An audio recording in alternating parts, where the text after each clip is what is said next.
에스겔 43장. 하나님의 영광이 나타나다. 그 사람이 나를 동쪽 문으로 데리고 갔다.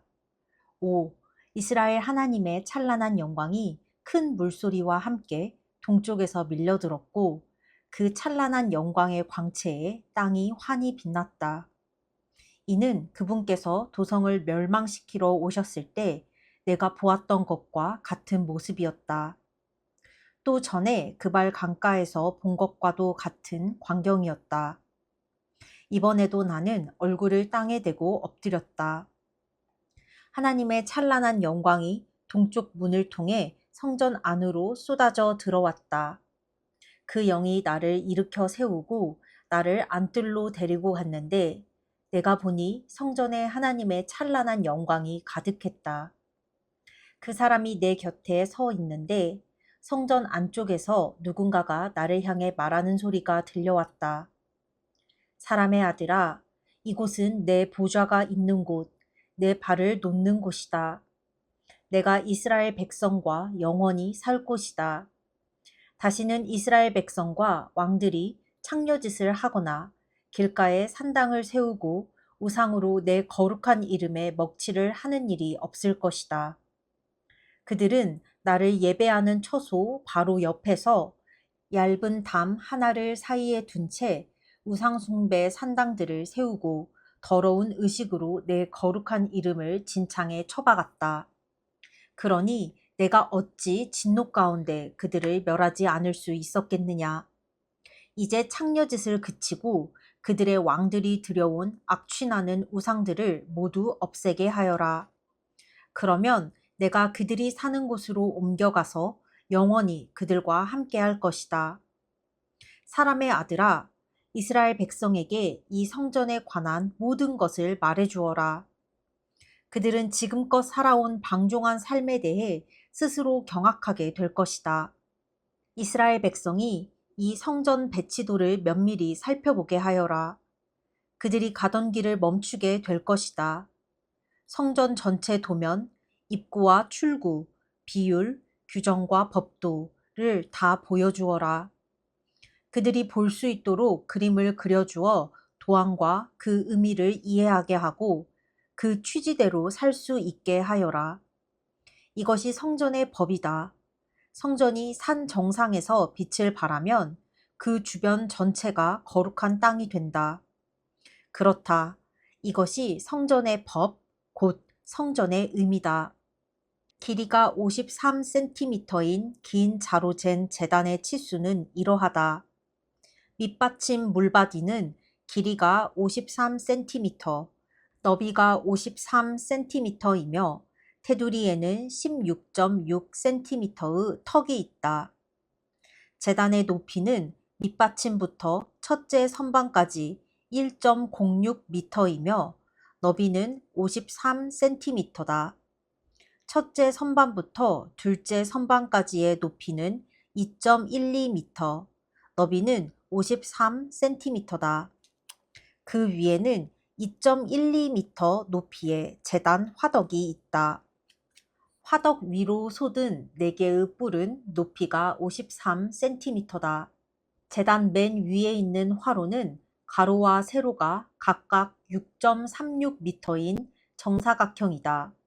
윗선반도 각 면이 7.42m로 정사각형이며 테두리의 턱은 26.5cm, 물바지는 너비가 53cm다. 제단의 계단은 동쪽으로 나 있다. 그 사람이 또 내게 말했다. 사람의 아들아, 주 하나님께서 말씀하신다. 제단에서 행할 규례, 번제물을 바치고 그 위에 피를 뿌리는 규례는 이러하다. 속죄 제물로 수송아지 한 마리를 제사장에게 가져오되 내 앞에 나와서 나를 섬기는 사독 가문 출신 레위인 제사장들이 가져오게 하여라.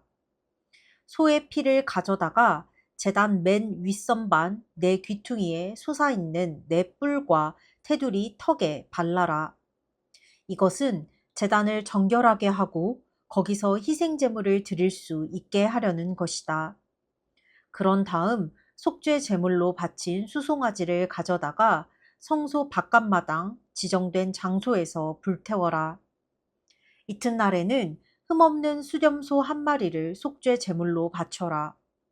수송아지를 바칠 때와 똑같은 방법으로 제단을 정결하게 하여라. 정결 의식을 마치면 흠없는 수송아지 한 마리와 양떼 가운데서 흠없는 숫양 한 마리를 골라 바쳐라. 그것들을 하나님 앞에 바칠 때는 그 위에 소금을 뿌려 하나님께 번제물로 바쳐야 한다. 너는 7일 동안 매일 염소 한 마리를 속죄 제물로 마련하고 수송아지 한 마리와 양떼 가운데서 흠 없는 숫양 한 마리를 마련해 놓아라. 7일 동안 제사장들은 제단을 정결하게 하면서 준비해야 한다. 이것이 제단을 봉헌하는 방식이다. 7일에 걸친 봉헌을 마치면 8일째 되는 날부터는 제사장들이 너희의 번제물과 화목제물을 바칠 것이다. 그러면 내가 너희를 즐거이 기쁘게 받아들일 것이다. 주 하나님의 포고다. 에스겔 44장 성소 규례. 그 사람이 나를 다시 동쪽으로 난 성소 바깥 문으로 데리고 갔다. 그런데 그 문이 닫혀 있었다. 하나님께서 내게 말씀하셨다. 이 문은 닫혔고 언제까지나 닫혀 있을 것이다.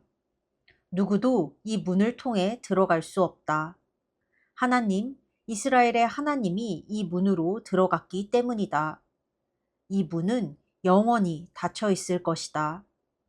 오직 왕만이 왕의 자격으로 거기 앉아 하나님 앞에서 먹을 수 있다. 그는 현관을 통해 이 문 안에 들어왔다가 다시 그 길로 나가야 한다. 그 사람이 나를 이끌어 북쪽 문을 통해 성전 앞으로 데리고 갔다. 내가 보니 하나님의 찬란한 영광이 하나님의 성전에 가득 차 있었다. 나는 얼굴을 땅에 대고 엎드려 경배했다. 하나님께서 내게 말씀하셨다. 사람의 아들아, 너는 정신 차려 눈여겨보고 귀담아 들어라.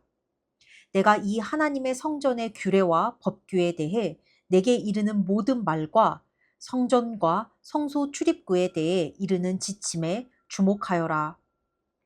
저 반역자들, 곧 이스라엘 가문에게 전하여라. 주 하나님의 메시지다. 이스라엘아, 추악하고 역겨운 짓을 이제 그쳐라. 너희는 마음과 육체에 할례받지 않은 불경하고 완악한 이방 사람들을 내 성소에 끌어들였고 내게 희생제물로 바친 것들을 그들이 먹도록 내놓았다.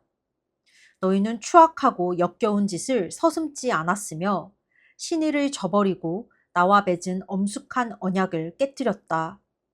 너희는 나의 거룩한 기물들을 돌보지 않았고 나의 성소에 대한 경외심이 전혀 없는 이방인들을 고용하여 그 일을 떠맡겼다.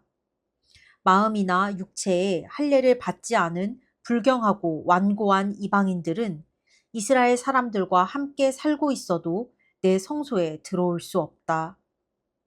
온 이스라엘이 우상을 쫓아가자 거기에 편승하여 나를 버리고 떠난 레위인들은 그 모든 잘못의 대가를 치르게 될 것이다. 이제부터 그들은 성소에서 머슴 일만 하게 될 것이다. 문지기 일이나 성전 허드렛 일을 맡아서 백성이 가져오는 희생제물을 잡아주고 그들을 섬기는 일을 하게 될 것이다. 우상들의 제사장 노릇을 하며 내 백성 이스라엘을 걸려 넘어지게 한 그들이니 내가 반드시 그들을 벌하기로 맹세했다. 주 하나님의 포고다. 그렇다. 그들은 자신들이 저지른 일의 대가를 치를 것이다. 이제 그들은 제사장직에서 해고되었다. 더 이상 내 앞에 나아와 내 거룩한 기물들을 돌보는 일을 하지 못한다. 거룩한 곳에 더 이상 들어가지 못한다. 그들은 추악하고 역겨웠던 삶의 부끄러움을 짊어지고 살아야 한다. 이제부터는 청소와 심부름이 그들의 일이다. 그것이 전부다. 그러나 모두가 나를 등지고 떠났을 때도 신실하게 나의 성소를 지키고 돌보았던 사독의 자손 레위인 제사장들은 내 앞에 나아와 나를 섬길 것이다. 그들은 엄숙하게 희생제물을 바치는 제사장의 일을 수행할 것이다. 주 하나님의 포고다. 그들만이 내 성소에 들어올 수 있다. 그들만이 내 상에 가까이 와서 내 일을 도우며 나를 섬길 수 있다. 그들이 안뜰 문에 들어올 때는 반드시 모시옷을 입어야 한다. 안뜰 문이나 성전 안에서 섬길 때 양털로 만든 옷을 입어서는 안 된다. 머리에는 모시관을 쓰고 속에는 모시 속옷을 입어야 한다. 땀이 나게 하는 것은 어떤 것도 입어서는 안 된다. 백성이 모여 있는 바깥들로 나갈 때는 안에서 섬길 때 입은 옷을 벗어서 거룩한 방에 두고 평상복으로 갈아입은 다음에 나가야 한다. 잘못된 옷차림으로 그들이 수행하는 거룩한 일에 격을 떨어뜨리지 않게 해야 한다. 그들은 머리를 밀어서도 안 되고 머리카락이 덥수룩하게 놔두어서도 안 되며 늘 단정하게 깎아야 한다. 어떤 제사장이든지 일할 때 술에 취해 있으면 안 된다. 안뜰에 있을 때는 포도주를 입에 대지 못한다. 제사장은 과부나 이혼한 여자와 결혼해서는 안 된다. 그러나 이스라엘 처녀나 제사장의 아내였다가 과부가 된 여인과는 결혼할 수 있다. 제사장이 할 일은 내 백성이 거룩한 것과 일상적인 것, 부정한 것과 정결한 것을 분별하도록 가르쳐 보이는 것이다. 의견 대립이 일어나면 제사장들이 나서서 중재해야 한다. 나의 판결과 법규와 규례에 입각해서 판단을 내려야 한다. 그들은 나의 명령대로 백성들이 정해진 축제일을 엄수하고 나의 안식일을 거룩히 지키도록 할 책임을 맡은 자들이다. 제사장은 시체에 가까이 다가가 자신을 부정하게 해서는 안 된다. 그러나 죽은 자가 그의 부친이나 모친, 아들이나 딸, 형제나 미혼 자매일 경우에는 시체에 가까이 다가갈 수 있다. 그러나 그는 정결 의식을 치른 후에도 7일을 더 기다려야 한다. 다시 성소에서 제사장 직무를 수행하기 위해 성소 안뜰로 돌아갈 때는 먼저 자신을 위해 속죄 제물을 바쳐야 한다. 주 하나님의 포고다.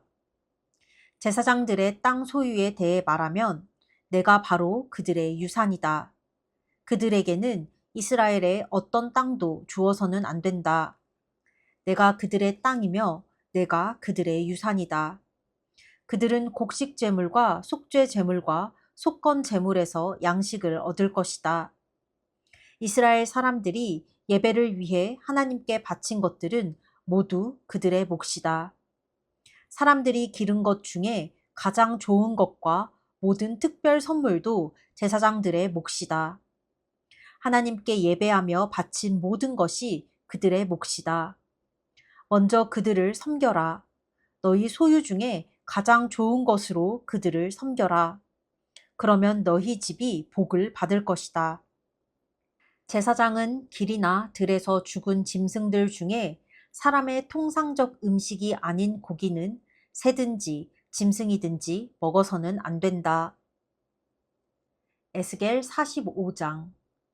하나님을 위한 거룩한 공간. 땅 유산을 나눌 때 너희는 땅의 일부를 하나님을 위한 거룩한 공간으로 따로 떼어 놓아야 한다. 길이는 11.25km, 너비는 9km가 되게 하여라. 그 땅 전체가 거룩한 공간이다. 이 직사각형 구역 안에서 성소를 위해 가로와 세로가 각각 225m인 정사각형 땅을 떼어놓고 그 주변 사방으로 22.5m를 재어 완충지대를 두어라. 이 거룩한 보호구역 안에 길이 11.25km, 너비 4.5km 되는 구역을 정해 표를 하여라. 성소와 지성소가 거기 위치할 것이다. 이곳은 성소에서 예배를 인도하며 하나님을 섬기는 제사장들의 거주구역이다. 그들의 집이 거기에 늘어설 것이다. 거룩한 보호구역 북쪽으로 길이 11.25km, 너비 4.5km 되는 지역을 떼어 놓아라. 그곳은 성소에서 예배 관련 직무를 맡는 레위인들의 마을을 위한 땅이다. 거룩한 보호구역 남쪽으로는 길이 11.25km, 너비 2.25km 되는 지역을 재어 도성에 속한 땅으로 떼어 놓아라. 그 땅은 이스라엘 모든 가문이 공동으로 소유하는 지역이다. 중심부의 거룩한 정사각형 땅에서 동쪽과 서쪽으로 각각 11.25km까지는 왕의 몫이다. 이 땅은 동쪽으로는 요단까지, 서쪽으로는 지중해까지 이르는 지역으로 이스라엘 왕의 소유다. 나의 왕들은 더 이상 내 백성을 못살게 괴롭히거나 짓밟지 않을 것이며 각 지파에게 분배된 땅을 존중할 것이다. 이는 주 하나님의 메시지다. 이스라엘의 왕들아, 그동안 나는 참을 만큼 참았다. 내 백성을 못살게 굴고 착취하는 일을 그쳐라. 이제는 자세를 바꾸어 정의와 공의를 행하여라. 정직한 눈금, 곧 정직한 저울과 정직한 자를 사용하여라. 한 말은 언제나 18리터여야 한다. 한 되는 언제나 1.8리터여야 한다. 둘 모두의 기본 단위는 리터다. 너희 돈도 정직해야 한다.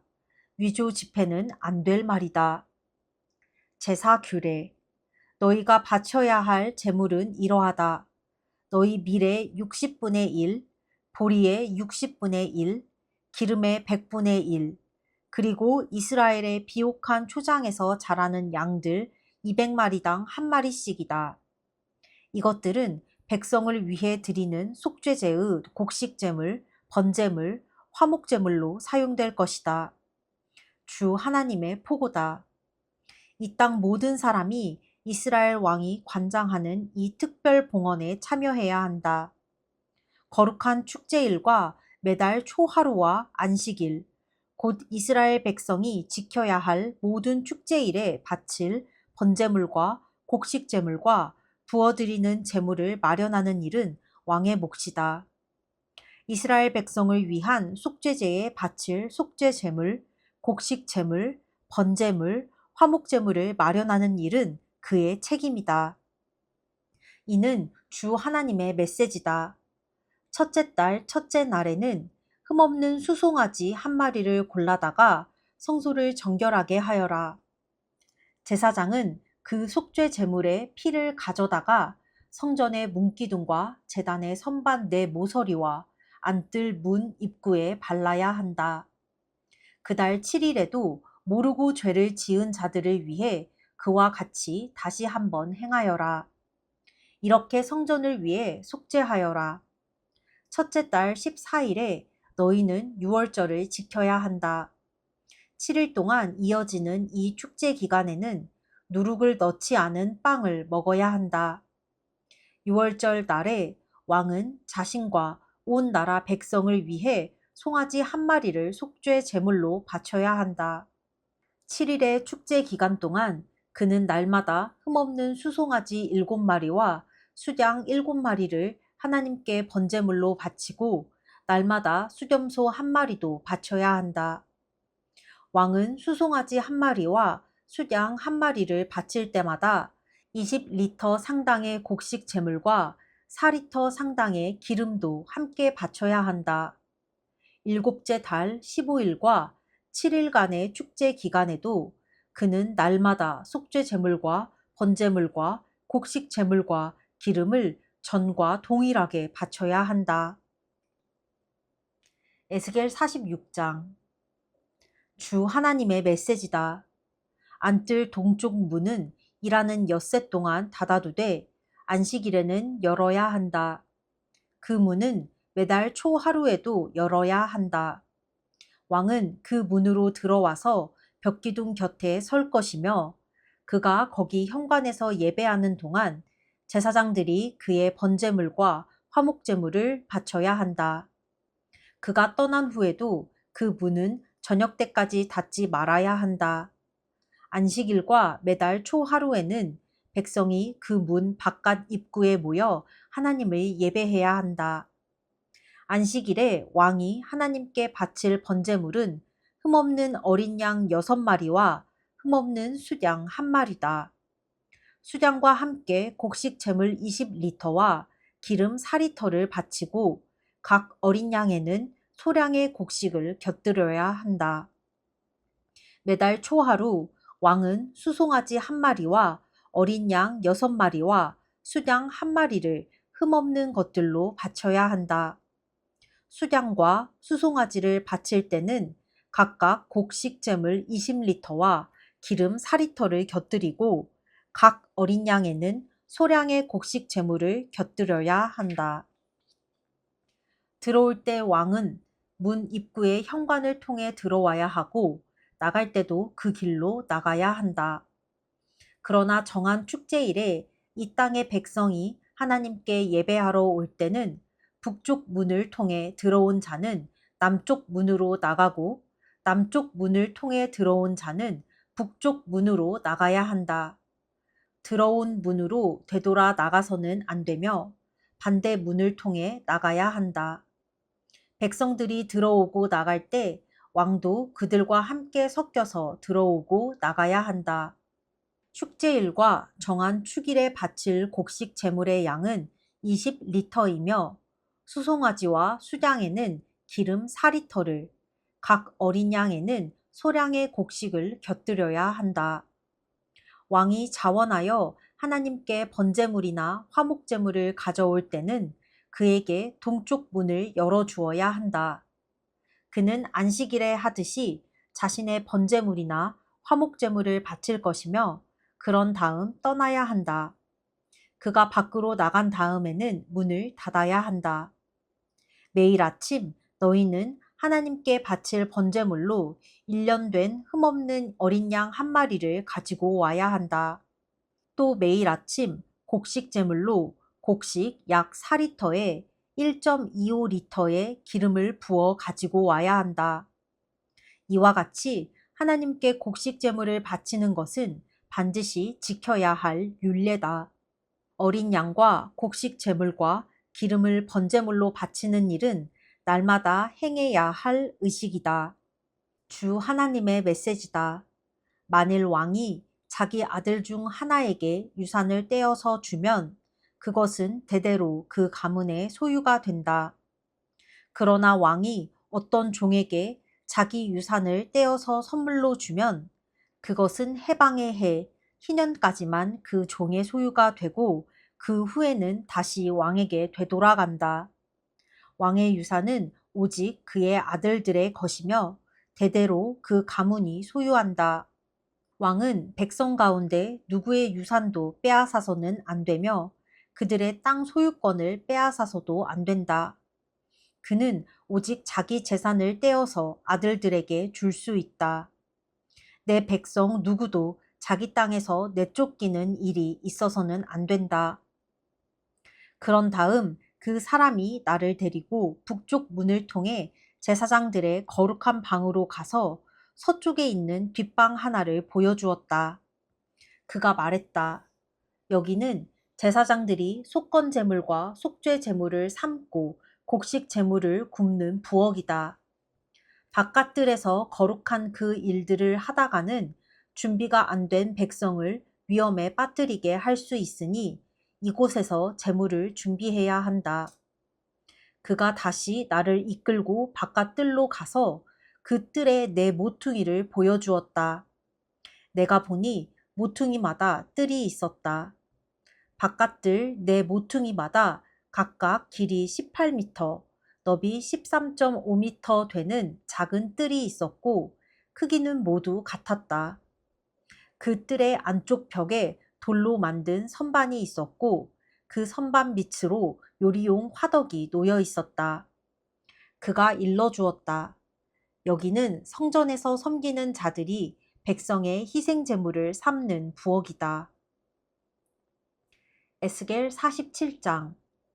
성전에서 흘러나오는 물. 그가 다시 나를 성전 입구로 데리고 갔다. 내가 보니 성전 현관 아래쪽에서 물이 쏟아져 나와 동쪽으로, 성전은 동쪽을 향하고 있다. 흘러가고 있었다. 물은 성전 남쪽 면, 제단 남쪽에서 쏟아져 나오고 있었다. 그가 나를 데리고 북쪽 문으로 나가서 밖을 돌아 동쪽 문으로 데리고 갔다. 물이 성전 남쪽 샘 아래에서 용솟음쳐 흘러나왔다. 그가 줄자를 가지고 동쪽으로 450m를 재면서 갔고 나는 발목까지 차오르는 물을 헤치며 따라갔다. 그가 다시 450m를 재면서 갔고 나는 무릎까지 차오르는 물을 헤치며 따라갔다. 그가 다시 450m를 재면서 갔고 나는 허리까지 차오르는 물을 헤치며 따라갔다. 그가 다시 450m를 재면서 갔는데 이제는 물이 내 키보다 높아져 헤엄을 쳐야 했다. 물은 강물처럼 높았고 도저히 헤치며 걸어갈 수 없었다. 그가 말했다. 사람의 아들아, 잘 보았느냐? 그런 다음 그가 나를 다시 강가로 데리고 갔다. 강가에 앉아서 보니 강가 양편으로 많은 나무들이 늘어서 있었다. 그가 내게 말했다. 이 물은 동쪽으로 흘러서 아라바로 내려갔다가 물들이 고여있는 바다로 흘러간다. 이 물이 바다로 흘러 들어가면 그 바닷물은 새로워진다. 이 강물이 흘러 들어가는 곳은 어디든지 생명이, 엄청난 물고기 떼가 가득하게 되는데 그것은 이 강물이 바다의 짠물을 단물로 바꿔놓기 때문이다. 이 강물이 흘러 들어가는 곳에는 생명이 차오른다. 엔게디에서 북쪽 에네글라임에 이르기까지 어부들이 어깨를 나란히 하고 서서 해안선을 따라 그물을 내릴 것이다. 그 바다에는 지중해처럼 온갖 종류의 물고기들이 가득할 것이다. 그 늪과 습지들은 새로워지지 않고 계속 짠물로 남아있을 것이다. 그러나 그 강가 양편으로는 온갖 종류의 과일나무들이 자라며 그 잎이 시들지 않고 열매도 끊이지 않을 것이다.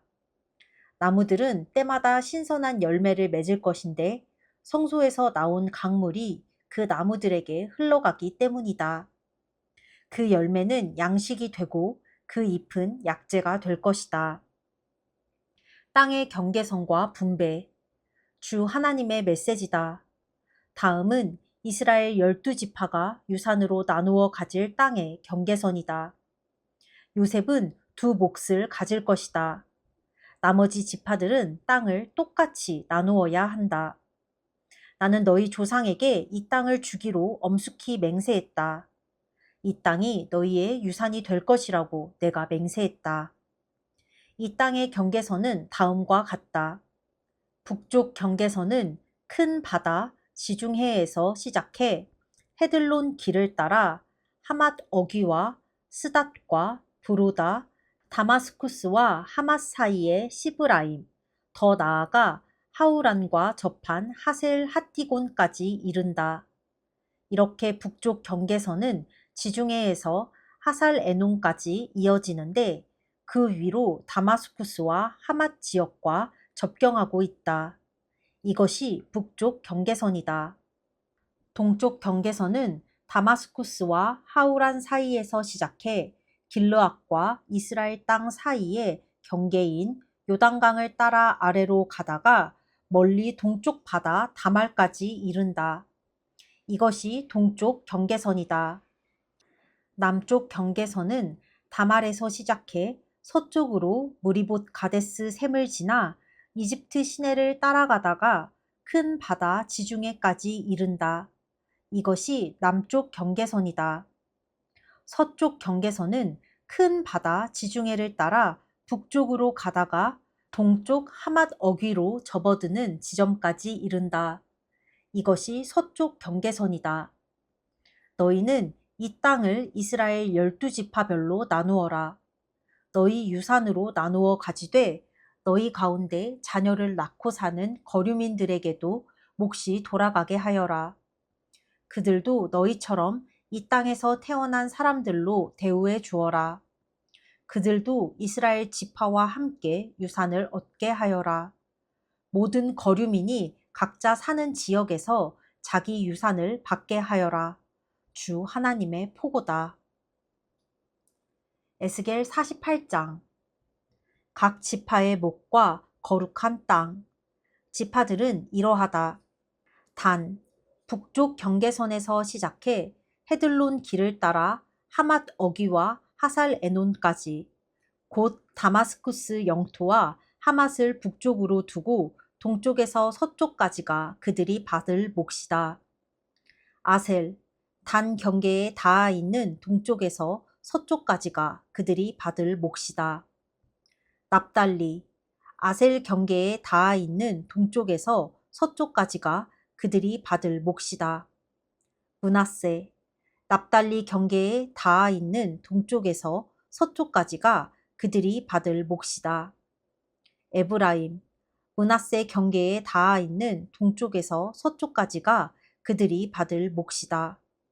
르우벤, 에브라임 경계에 닿아 있는 동쪽에서 서쪽까지가 그들이 받을 몫이다. 유다, 르우벤 경계에 닿아 있는 동쪽에서 서쪽까지가 그들이 받을 몫이다.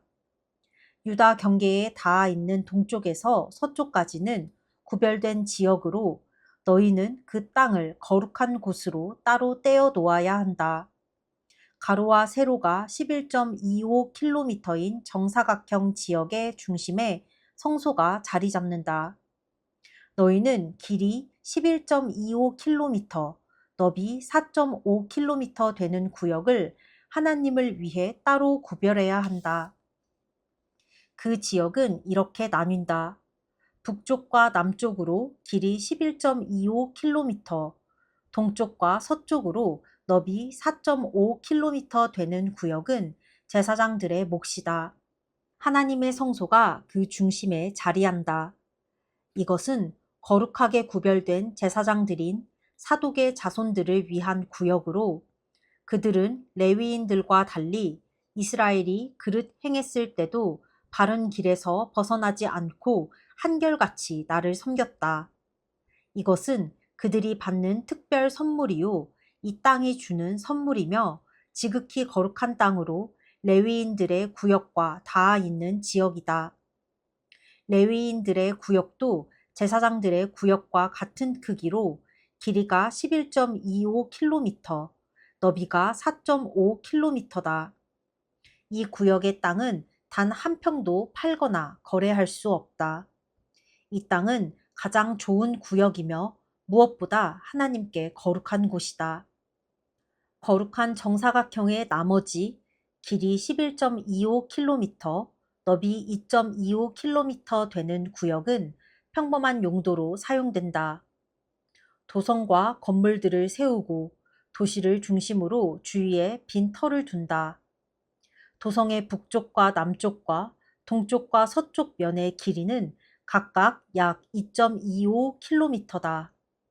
112.5m 너비의 초장이 도성을 사방으로 둘러싼다. 거룩한 제사장 구역과 붙어있는 나머지 땅, 곧 도성의 동서로 각각 4.5km에 해당하는 땅은 농지로 사용하여 도성에 필요한 식량을 마련한다.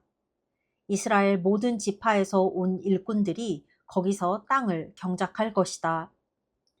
거룩한 목적을 위해 구별된 이 특별 지역은 가로와 세로가 11.25km인 정사각형의 땅으로 거룩한 정사각형이다. 도성을 위해 구별된 구역도 여기에 포함된다. 이 땅의 나머지 곧 11.25km 길이의 거룩한 정사각형 구역에서 동쪽으로 요단강, 서쪽으로 지중해까지는 왕에게 속한 땅이다. 왕의 땅은 북쪽과 남쪽의 지파들이 받는 몫들 사이에 끼어 있으며 성전을 중심에 둔 거룩한 정사각형 구역에서 동쪽과 서쪽으로 뻗어 있다. 레위인들을 위해 구별된 땅과 도성을 위해 구별된 땅이 왕에게 할당된 영토 한가운데에 자리한다. 거룩한 정사각형 구역은 동쪽과 서쪽으로 왕의 땅에 접해 있으며 북쪽과 남쪽으로는 각각 유다 영토와 베냐민 영토에 접해 있다. 나머지 지파들은 이러하다. 베냐민, 동쪽 경계선부터 서쪽 경계선까지가 그들이 받을 몫이다. 시므온, 베냐민 경계에 닿아 있는 동쪽에서 서쪽까지가 그들이 받을 몫이다. 이사갈, 시므온 경계에 닿아 있는 동쪽에서 서쪽까지가 그들이 받을 몫이다. 스불론, 이사갈 경계에 닿아 있는 동쪽에서 서쪽까지가 그들이 받을 몫이다. 갓, 스불론 경계에 닿아 있는 동쪽에서 서쪽까지가 그들이 받을 몫이다. 갓의 남쪽 경계선은 남쪽 다말에서 시작해 무리바 가데스 셈에 이르고 이집트 시내를 따라 큰 바다 지중해까지 이른다. 이것이 이스라엘 지파들이 그들의 유산으로 나눌 땅, 그들이 받을 몫이다. 주 하나님의 포고다. 그 도성의 문들은 다음과 같다. 도성 북쪽 면은 길이가 2km이며 문이 셋 있다. 도성의 문들은 이스라엘 지파의 이름을 따서 부른다. 르우벤 문, 유다 문, 레위 문. 동쪽 면도 2km이며 문이 셋이다. 요셉 문, 베냐민 문, 단 문. 남쪽 면도 2km이며 문이 셋이다. 시므온 문, 이사갈 문, 스불론 문. 서쪽 면도 2km이며 문이 셋이다. 갓 문, 아셀 문, 납달리 문. 도성 사면의 합은 8km다. 이 도성의 이름은 이제부터 여호와 삼마로 불릴 것이다. 하나님께서 여기 계신다. 아멘.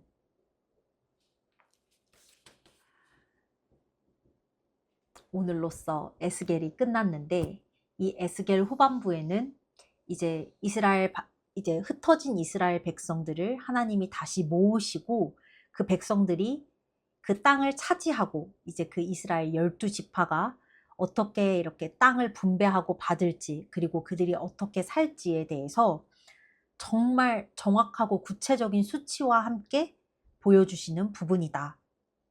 하나님께서는 이스라엘 백성들을 다시 모으셔서 성전을 중심으로 우선 그 사람들이 어떻게 사는 땅은 둘째치고 우선 하나님이 성전이 어떻게 구성되고 거기서 어떻게 제사장들이 지내고 어떤 사람들이 어디에 있고 어떤 재물을 어떻게 준비하고 그들이 어떤 옷을 입고 어떤 마음가짐으로 그것을 이렇게 성전을 잘 꾸려 나가야 되는지를 먼저 알려주시고 그 다음에 이제 이 땅들을 이 성전을 중심으로 해서 어떻게 어떤 지파가 어떤 땅을 하나님으로부터 받을지 그리고 왕은 어떤 땅을 받을지 이 나라 이 백성들 그리고 이방인들까지도 하나님이 다시 그들을 불러 모으시고 만드실 그 나라가 어떻게 운영될지를 보여주는 부분이다.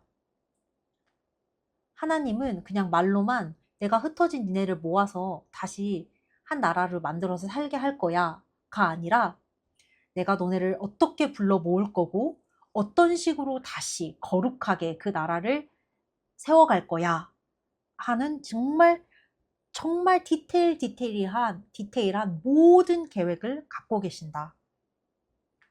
하나님은 정말 섬세한 분이시고 진짜 하나하나 다 알려주는 분이시다. 니네가 알아서 해 하고서 이건 잘못됐어, 이건 잘했어가 아니라 진짜 하나부터 열까지 이건 이렇게 해야 돼, 저건 저렇게 해야 돼, 이럴 땐 이렇게 해, 저럴 땐 저렇게 해 하면서 모든 예시를 알려주고 그 안에서 거룩하고 구별되게 살라고 말씀하시는 분이다. 하나님이 다시 세우신 그 도성, 여호와 삼마, 하나님이 여기 계신다 라는 그 도성, 정말 정말 의미가 큰 곳인 것 같다. 오늘은 여기까지. 끝.